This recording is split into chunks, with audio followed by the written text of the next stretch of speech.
Jadi selama ini yang pernah saya dengar dibicarakan orang katanya bulan Suro nggak boleh mantu atau acara apa karena daerah penguasa itu ngunduh mantu itu.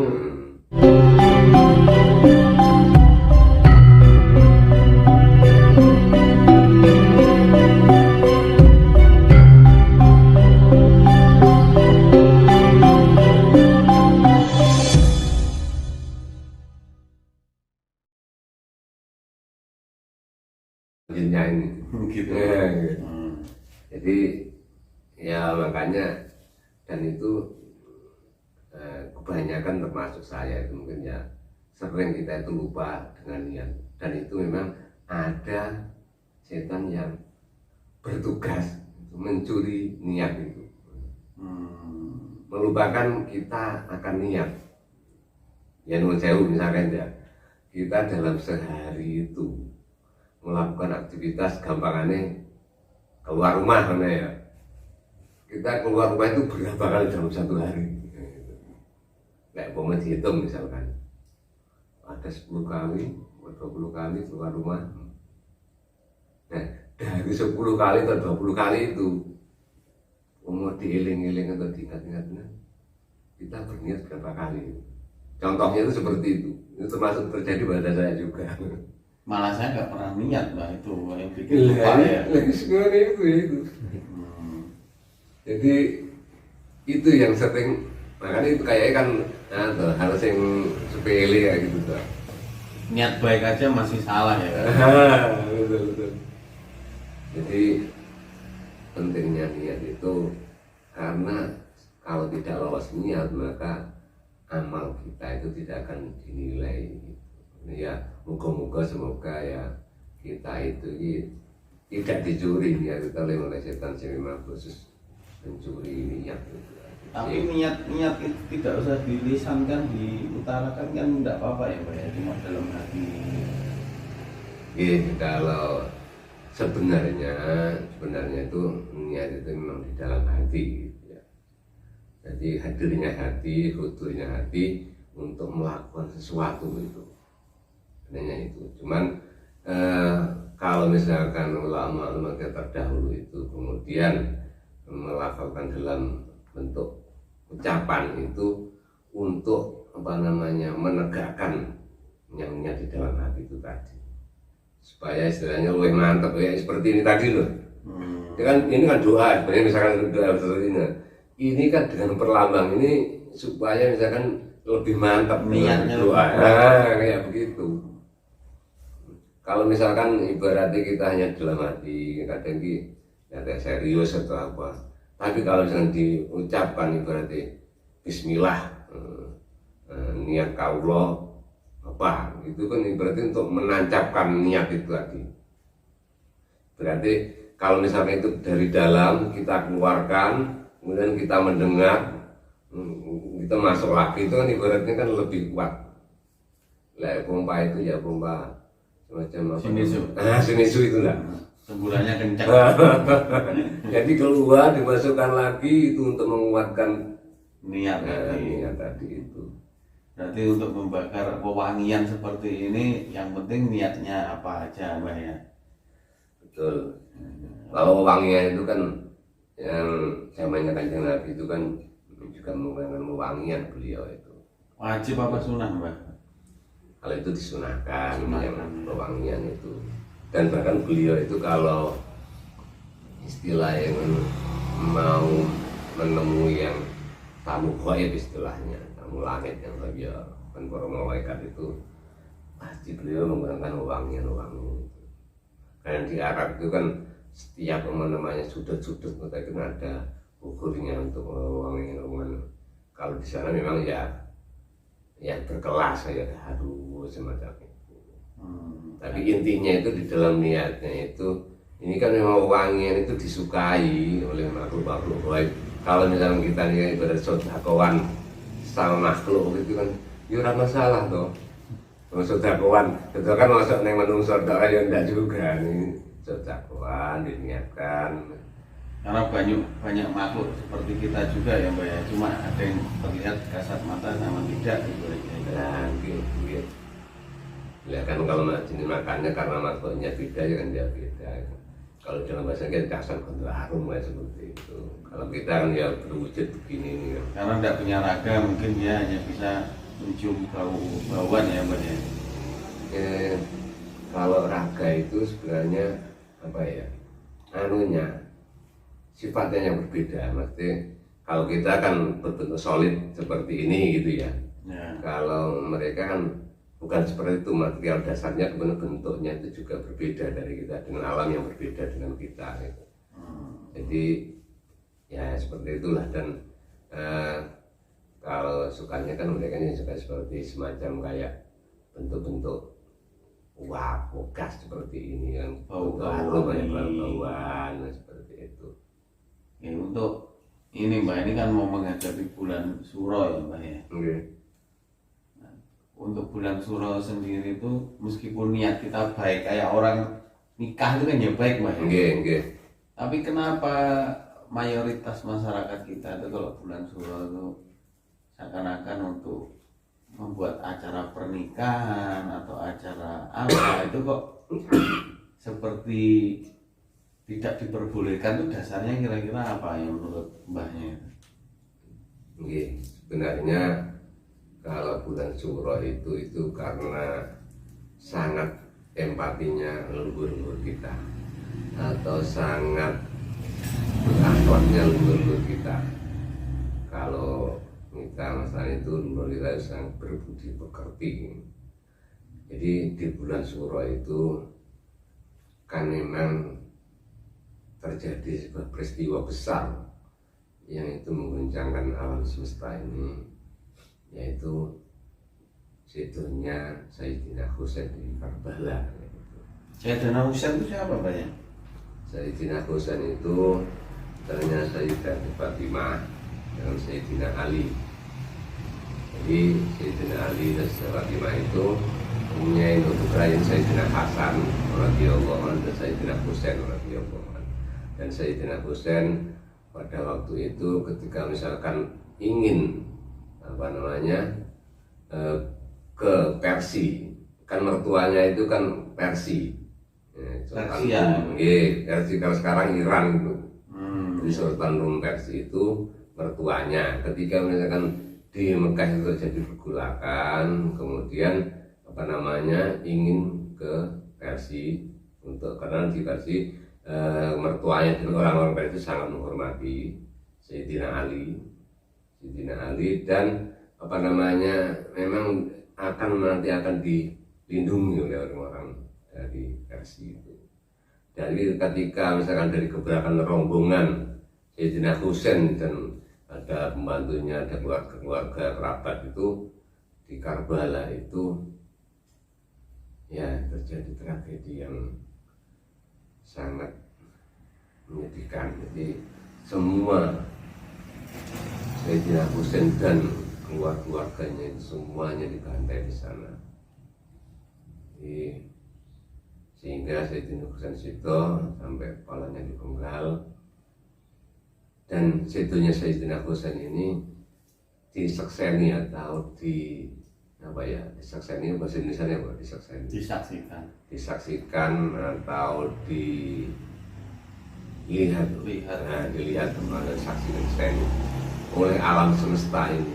Alam semesta ini semuanya juga makhluk ibaratnya yang bisa semuanya itu makhluk, karena bumi juga makhluk, kemudian langit juga makhluk. Semua makhluk di bumi itu kalau misalkan kita sebagai manusia bisa menangis karena terjadinya pembantaian dari cucu Kanjeng Nabi Muhammad tersebut.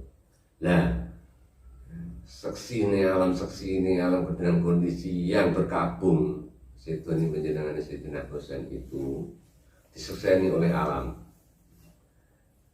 Ketika misalkan di bulan itu, maka alam itu berkabung. Dan orang-orang tua kita dulu itu karena menghormat peristiwa yang terjadi di bulan Suro itu, di Asyura itu ya, peristiwa Asyura itu, maka alangkah baiknya misalkan tidak melakukan acara-acara yang berupa pesta, misalkan pernikahan atau pesta-pesta apa, karena menghormati kita ikut bergabung pada Sayyidina Husain itu. Jadi kalau bisa, makanya orang tua itu jangan dipakai Suro itu, terutama untuk acara-acara pesta pernikahan atau pesta-pesta yang hajatan yang kaitannya senang-senang. Nanti pada intinya itu sebenarnya bulan Suro itu tidak ada permasalahan apa-apa ya Mbak ya? Ya sebenarnya. Jadi hanya penghormatan untuk Sayyidina Husain tadi dari para leluhur kita ya Mbak. Oke.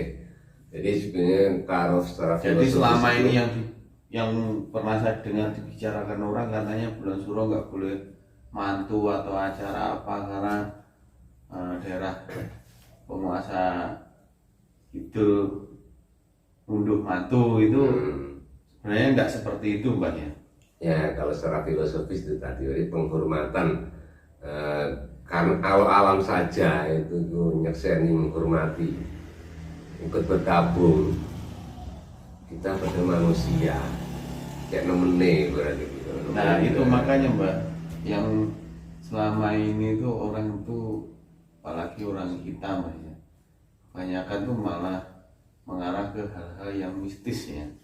Secara filosofi itu malah kita itu malah belum bisa memahami sebenarnya. Jadi seperti tadi kita bahas masalah keris tadi itu kan sebenarnya orang yang memahami keris itu kan filosofi leluhur kita banyak. Betul, oke. Jadi kehebatan leluhur kita dalam penempaan seni besi, seni ukir, seni pamor dan lain-lainnya Pak ya. Nah itu loh makanya kadang tuh di lingkungan kita sendiri itu ada yang bilang karena daerah selatan mantu atau apa akhirnya bulan Suro nggak boleh mengadakan pesta. Jadi ternyata filosofinya sekarang di sini ketemu ya Mbak ya. Bahwa kita menghargai kejadian yang waktu itu di Karbala Sayyidina Husain di pantai semua sama saudaranya, keluarganya ya. Ya kalau misalkan secara apa namanya ya metafisik itu kalau alam saja nyekseni istilah bersedih, jadi energinya itu juga berpengaruh. Kalau misalkan dilihat energinya itu akan berbeda. Ibaratnya misalkan ini energi negatif gitu ya, karena sedih gitu ya misalkan ibaratnya. Orang seneng-seneng anggap misalkan positif gitu ya. Kalau misalkan ini tidak klop, misalnya akan ketemu, itu akan terjadi konslet. Main plus ya begitu. Satu bersedih bergabung, malah bersenang. Kalau misalkan kita ibaratkan main plus gitu aja, bisa jadi konslet seperti itu. Jadi sekarang tuh yang diambil sebaiknya filosofinya aja. Jadi biar kita itu masyarakat lebih memahami, lebih maju pola pikirnya, ya. Terus asal kata dari Suro sendiri itu dari mana kira-kira Mbak? Kalau Suro sendiri itu sebenarnya memang dari Jawa sendiri. Kalau misalkan dalam bahasa Arab kita Muharram kan gitu ya. Satu Muharram. Satu Muharram itu. Kalau Suro sendiri itu kita sudah punya sebenarnya, sudah punya Suro sendiri sebelumnya. Berarti leluhur kita sudah punya sendiri. Sudah punya.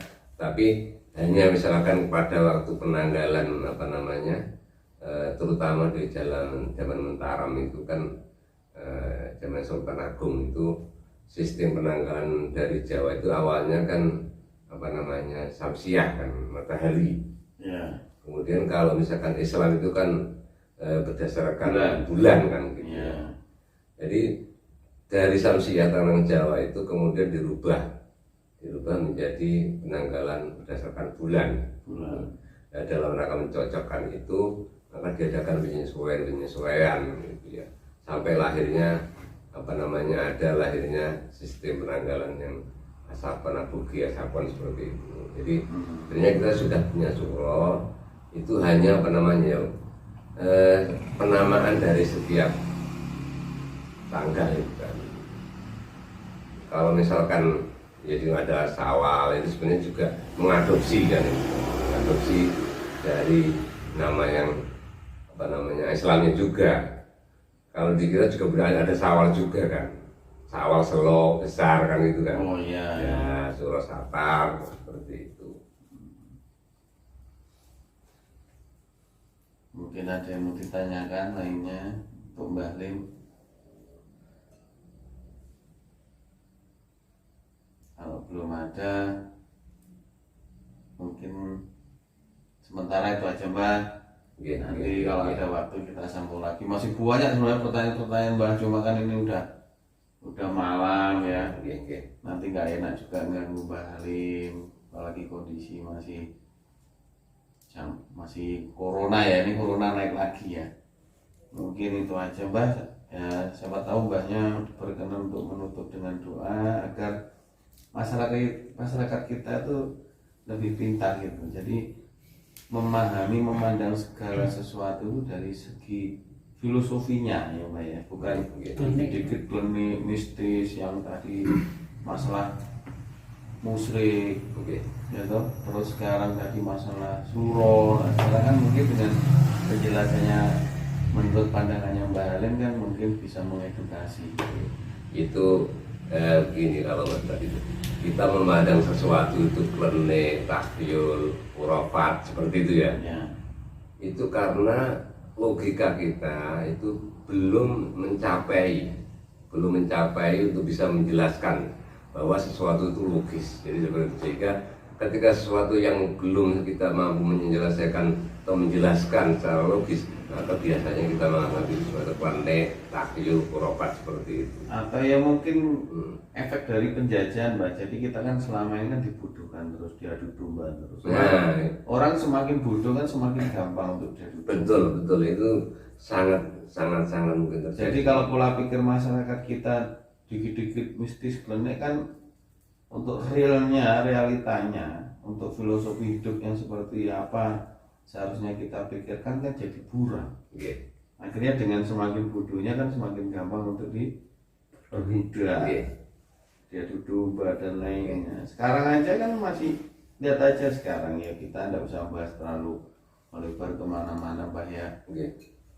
Kita sesama aja kita masih saling mencaci maki, saling menjelekkan. Nah, Kalau pandangan umpama kita bisa, tadi Mbak Lim sampaikan bahwa mungkin pola pikirnya, pengetahuannya belum sampai ke sana. Mungkin bisa juga kayak anak sekolah SD dikasih pelajaran kuliah ya pasti belum sampai ke sana ya Mbak. oke. Pasti pikirannya wah ini kok enggak sama kan gitu ya Mbak ya. Nggak logis kan gitu. Nah, enggak logis karena pola pikirnya belum masuk gitu ya. Oke. Ya mungkin sementara itu aja Mbak. Iya, Nanti iya. ada waktu sowan lagi bisa ditambah-tambah pengetahuan. Jadi kita di sini itu tujuannya untuk mengedukasi lah Mbak. Oke. Jangan dikit-dikit kita itu memandang sesuatu dari mistis dan kliniknya. Oke. Jadi biar masyarakat kita tuh bisa lebih luas pola pikirnya, bangsa kita juga bisa lebih maju lagi. Oke. Oke. Ya ngoten mawon, mungkin Mbak Alin saged nutup kali Oke. doa. Saya mengutip sedikit untuk sebuah acara misalkan yang bisa dianggap sebuah majelis gitu ya. Nah, majelis jagungan itu kan majelis yang lain jagungan yang ngomongnya bicara tentang ilmu, maka juga disebut majelis ilmu juga. Iya. Dalam sebuah majelis ilmu itu kalau misalkan tidak ditutup dengan sholawat, maka itu hanya akan ada keburukan saja. Iya. Jadi seperti itu. Ya untuk pembelajaran bagi saya sendiri, juga untuk kawan-kawan mungkin. Jadi mari semoga kita bisa dibiasakan dalam jagungan, ngopi ataupun apapun. Kalau membicarakan sesuatu hal yang baik, maka hendaklah ditutup dengan sholawat seperti itu. Semoga kita tunggu sarang-sarang. Allahumma sholli ala sayyidina Muhammad wa ala ali sayyidina Muhammad subhanallah. Astagfirullah.